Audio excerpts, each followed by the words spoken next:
I'd now like to demonstrate the Spike Rivet Die for the hand press machine.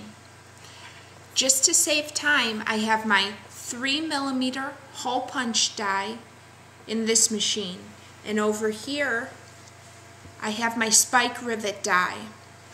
You want to start off by making a hole.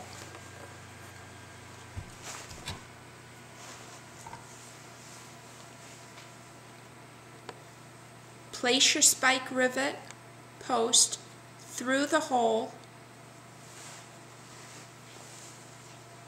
Place your spike into the base of the die.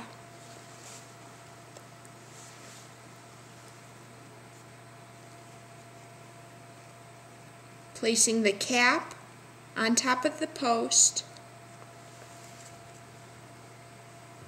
and pressing down on the handle.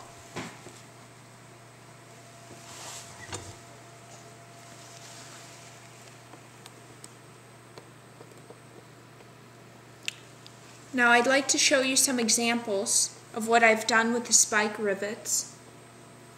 They're great for embellishing clothing, leather, accessories.